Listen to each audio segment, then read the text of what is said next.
겨울이 지나 봄이 오는 소리 여기저기서 들립니다. 주말에는 꽃 구경하러 많은 분들이 야외로 나가신 것 같습니다. 여러분도 그러셨겠죠? 잠깐 추워졌습니다. 봄을 시샘하는 꽃샘추위인 것 같습니다. 안녕하세요. 이슈 브리핑입니다.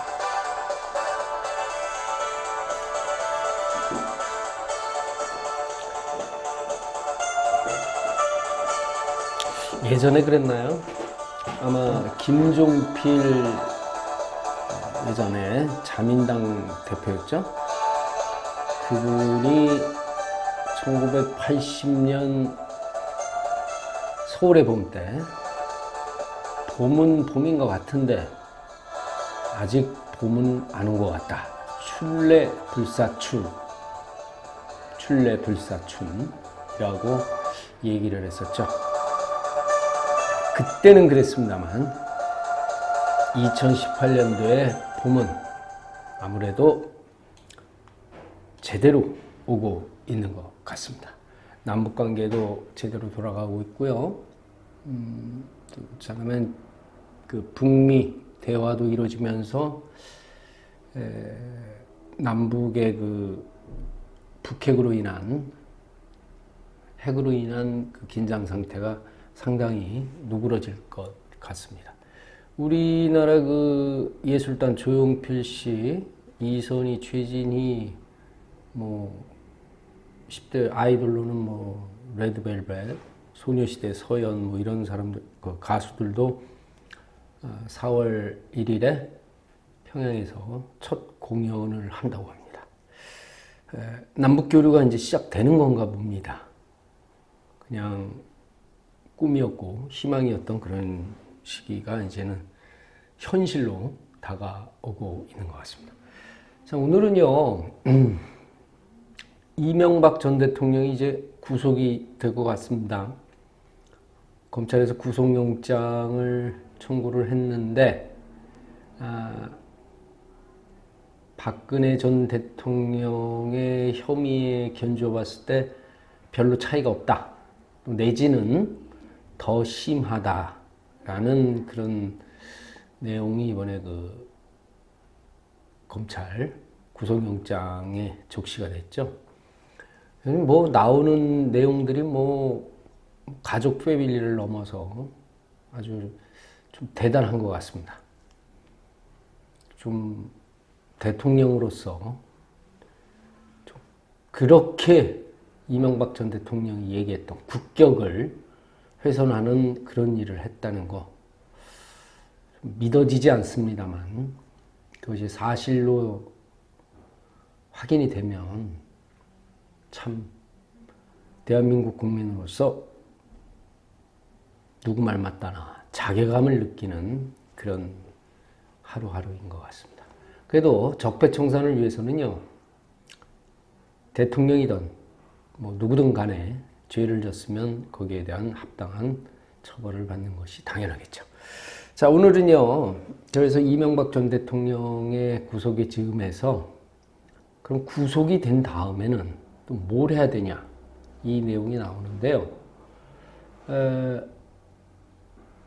이 전 대통령이 다스 실소유주 관계하고 뇌물수수, 뭐 직권남용 등등의 혐의로 구속영장이 청구가 됐고 이제 발부될 가능성이 높아진 가운데 이 전 대통령이 대통령 재임 시절에 자원외교라고 하면서 많은 국민들의 세금을 외국 기업에 투자했는데 그 해외 자원개발 그 사업이 사실은 거의 망했다고 해도 과한 표현이 아닐 정도로 형편없습니다. 그거에 대해서도 좀 조사를 해야 된다는 그런 목소리가 이제 나오고 있습니다. 4대강 사업, 그리고 자원외교 사업, 그리고 방위 사업, 이거에 대해서 사자방이라고 하죠. 철저한 조사가 다시 한번 이루어져야 다시는 그런 일들이 없을 것이다. 이런 의견들이 많이 올라오는 것 같습니다. 그 가운데요, 오늘은 그 자원 외교로 인해 피해를 입은 한국 광물자원공사 경우를 한번 좀 보겠습니다. 석유공사하고요. 이 한국 광물자원공사의 경우를 살펴보면 이거 어이가 없어서 입이 다물어지지 않을 정도의 의혹이 있습니다. 그 감사원이 감사를 했어요. 작년에 했죠. 광물자원공사는 그 감사 결과에 따르면 지금 현재 거의 망한 거나 마찬가지입니다. 그 이명박 전 대통령 당시 광물자원공사는 개발한 자원을 국내에 도입해야 되는데 그 대신에 사업에 공동 투자한 국내 기업에 판매한 것으로 실적을 인정받았습니다. 비슷한 이유로요, 가스공사도 천연가스의 국내 독점 수입자로서 이미 장기 계약을 체결한 사업에 대한 물량을 국내 도입량으로 인정을 받아서 2009년까지 100%였다가 이후 이제 전혀 가스공사하고 무관한 사업에 투자하면서 국내 도입률이 아주 급격하게 하락하는 그런 모습을 보였습니다. 현재 그 비상시에 우리나라 그 가스 도입 가능한 지분 생산량을 확인해 보니까요, 석유공사와 가스공사 각각 지분 생산량 대비해서 24.2%, 23.8%로 아주 낮은 그런 수준이었다고 합니다. 문제는 자원을 제대로 도입하지 못한 문제를 넘어서 대형화된 현재 공기업들의 재무 상황은 완전 심각한 수준으로 악화됐다는 겁니다. 통상 기업의 재무 건전성을 확인하는 지표로 활용되는 부채 비율, 그러니까 부채하고 자본을 따지는 거죠. 그 경우에 보면은 자원 공기업 3사가 모두 이명박 정부 시절에 2배 이상 가파르게 증가해서 건전성이 아주 악화됐습니다. 게다가 이자 보상 배율 또한 당시 그 정권을 거치면서 모든 공기업이 하락했다고 조사가 되었습니다. 특히 비용 과다 지출, 사업성 조작, 경제성 판단 실패, 대표적인 문제 사업들에만 8조 5천억 원 이상의 자금이 투입되었습니다. 이 광물자원공사의 경우에는 멕시코 볼레오라는 광산이 있습니다. 동을 만드는 광산입니다. 동 채취. 만드는 게 아니죠. 동을 채취하는 그런 광산인데, 처음에는 그냥 투자만 할 그런 계획이었는데, 그래서 초기 투자금 800억을 투자했습니다. 그래서 지분 참여를 했어요. 근데 미국의 수출입은행이 원래 이 볼레오 광산의 지분을 갖고 있었거든요. 근데 우리나라가 투자를 하니까 멕시코는 회계가 불투명하고 부조리하여서 볼레오 동광산에 추가 대출을 해줄 수 없고 기존에 대출했던 대출금마저 회수해야 된다. 전문가들이 개발 가능성이 없다고 봤다. 이런 이유로 해서 회수해버렸어요. 그러니까 기존에 대출했던 돈을 회수를 하고 추가 대출 안 해주고 이다 보니까 돈이 없겠죠. 그러니까 우리나라만 덜렁 800억 광물자원공사가 했던 투자금만 남게 됐습니다. 이렇게 되니까 미국 수출입은행이 결국에는 이 볼레오 동광산을 포기한 거나 마찬가지인데, 그 지분을 어이없게도 그 광물자원공사가 전액 인수를 해버린 겁니다. 미국 수출입은행이 갖고 있던 지분마저요. 당시 이명박 전 대통령 우리나라 공기업이 최초로 해외 광산의 운영권을 인수한다고 아주 대대적으로 홍보까지 했습니다. 언론을 통해서. 근데 이 블레오 동광산이 부실 상황이고 건질 것도 아무것도 없고 광물자원공사가 초기 800억 원을 거기에 이제 투자한 것도 아깝긴 합니다. 근데 미국 수출입은행이 속된 말로 단물 다 빨아먹은 이 광산 지분을 아주 돈을 더 들여갖고 산 겁니다. 깨진 독인지 아닌지 조사도 해보지 않고 지분을 전액 인수하면서 광물자원공사의 투입 금액은 미국 지분까지 사들인 공식적 투입 금액을 얘기하는 겁니다. 1조 6천억입니다. 따라서 현재 적자가 1조 6,200억 원으로 집계되고 있습니다. 그러니까 1조 6천억 원이라는 이 어마어마한 액수의 돈이 국민 세금으로 지금도 메꿔지고 있는 겁니다.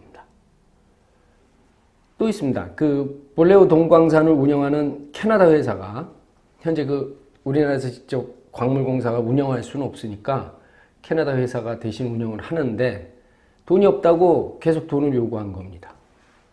줘야죠. 안 그러면 자기네 일 못한다는데. 이걸 광물자원공사가 세금으로 계속 메꿔주는 이 이상한 상태가 계속 현재까지 이어졌고 결국 9조 가까운 혈세가 투입이 됐습니다. 9조라면요.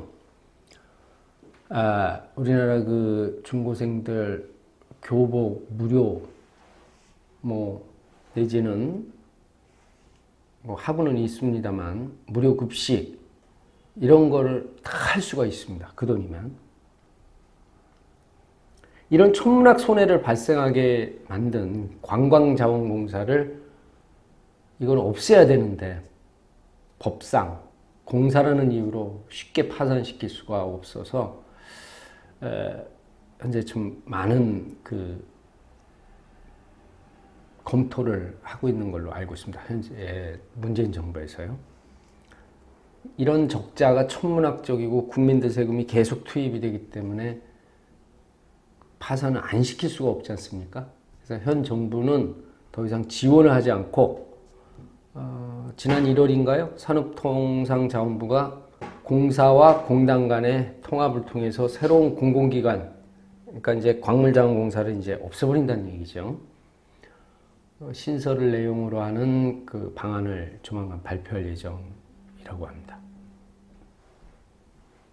그 두 기관의 통합은 향후 자산 재평가 작업 등 거쳐서 상반기 중에 이제 구체화될 전망인데 어떻게 될지 모르겠습니다.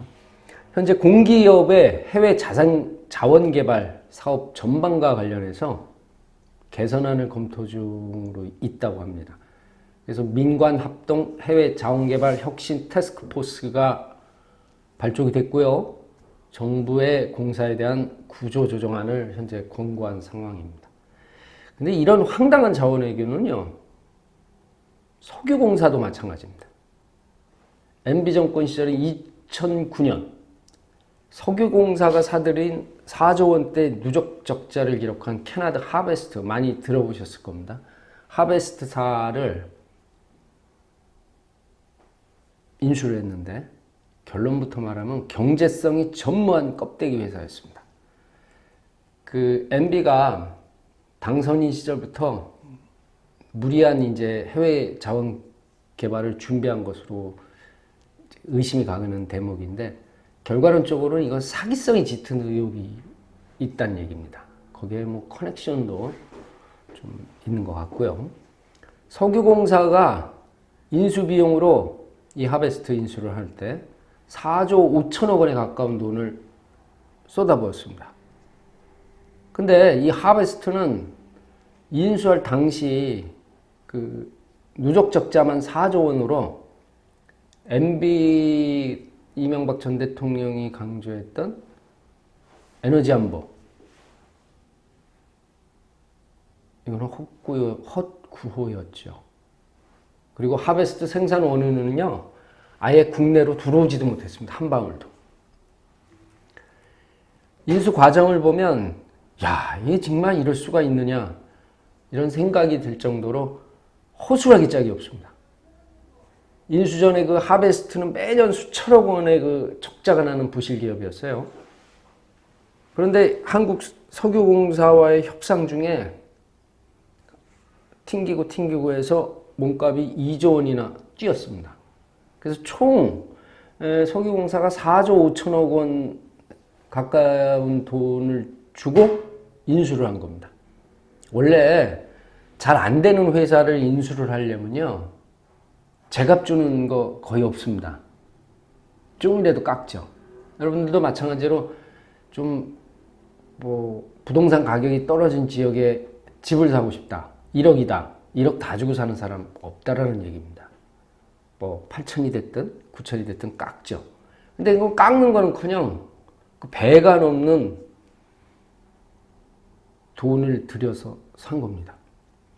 그러니까 오죽하면은 그 인수 당시에 그 현지에 있는 외신들은 하베스트에 내려진 신의 선물, 한국인들을 이해할 수 없다 라는 식의 제목으로 이제 보도도 하고 그랬었나 봅니다. 근데 웃기는 것은 이 하베스트가 소유하고 있는 유전 광구가요, 대한민국 면적 10배가 넘는 지역에 흩어져 있다는 얘기입니다. 60개가. 광구가 60개가 있습니다. 하베스트 유전 광구가. 그게 곳곳에 흩어져 있는 겁니다. 그러니까 우리나라 땅보다도 넓은 그 하베스트 유전 광구가 우리나라로 치면 부산에 하나 있고, 저기 광주에 하나 있고, 서울에 하나 있고, 뭐 이런 식으로 흩어져 있는 겁니다. 60개가. 그러니까 그거를 이제 기름을 퍼올린다고 하더라도 그걸 이제 갖고 와서 가공해야 될 거 아닙니까? 원유를. 그럼 거기에 따른 인건비, 관리비, 또 천문학적으로 늘어나죠. 그러니까 결국은 경제성은 거의 제로라는 얘기죠. 그리고 이곳에서 이제 하베스트가 속해 있는 60개, 하베스트사에 속해 있는 60개 광구에서 나오는 원유는 아주 질도 떨어지고요. 캐나다법에 의해서 외국으로 반출이 안 됩니다. 그래서 지금까지 한 방울도 국내로 들여오지 못한 겁니다. 뭐하러 샀죠? 석유공사가 석유 한 방울 가질 수 없는 유전을 사러 갔다가 유전 광구, 아예 하베스트사를 통째로 인수를 한 겁니다. 산 겁니다. 우리나라 국민들도 이해가 안 갑니다만 그쪽 현지 국민들도 더 이해를 못했다고 합니다. 근데 하베스트처럼 원래 운영 중인 회사를 인수할 경우에는 실패 확률이 있으면 안 되잖아요. 그래서 철저하게 실사를 통해서 예를 들면 1조를 투자하면은 몇 년 내에 얼마를 회수하게 되고 또 얼마를 또 더 드려야 되고 이런 계산이 나와야 되는 거 아니겠어요? 근데 그런 계산조차도 없었다는 얘기입니다. MB정권 하에서 석유공사는 그런 기초적인 것도 무시하고 주먹구구식으로 오히려 돈을 더 주면서 하베스트를 인수했고 결국 아주 그냥 어마어마한 손실을 낳게 된 것이죠.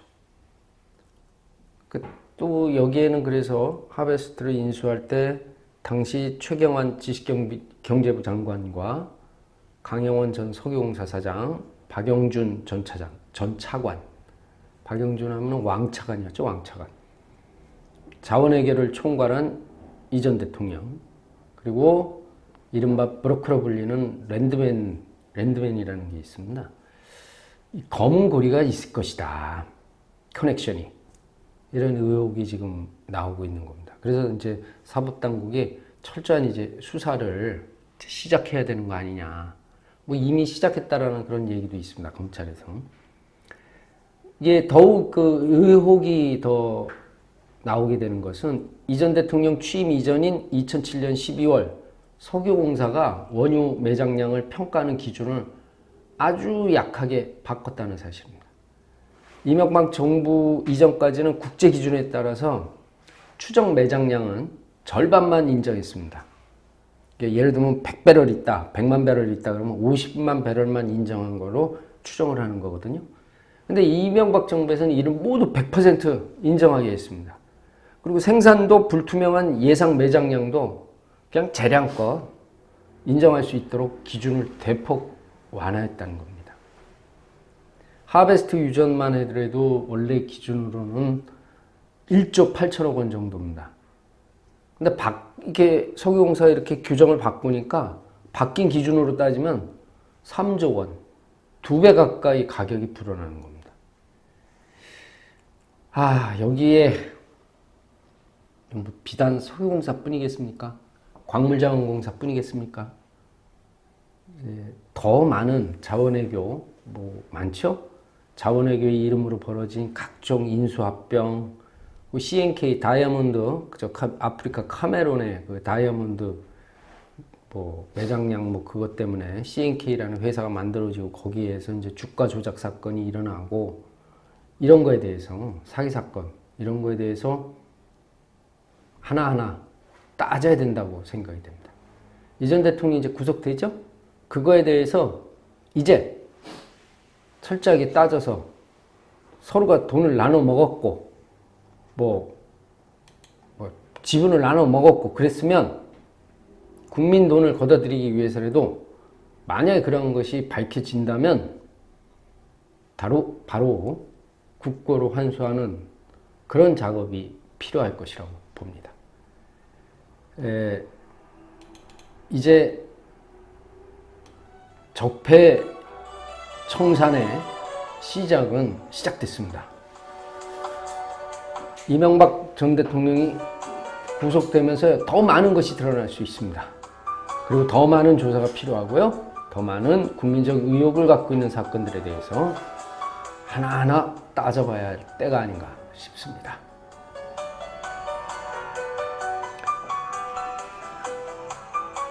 환절기입니다. 다시 한번 말씀드리지만 감기 조심하시고요. 건강하신 봄을 맞이하시기 바랍니다. 자, 오늘 이슈 브리핑은 여기까지입니다. 감사합니다.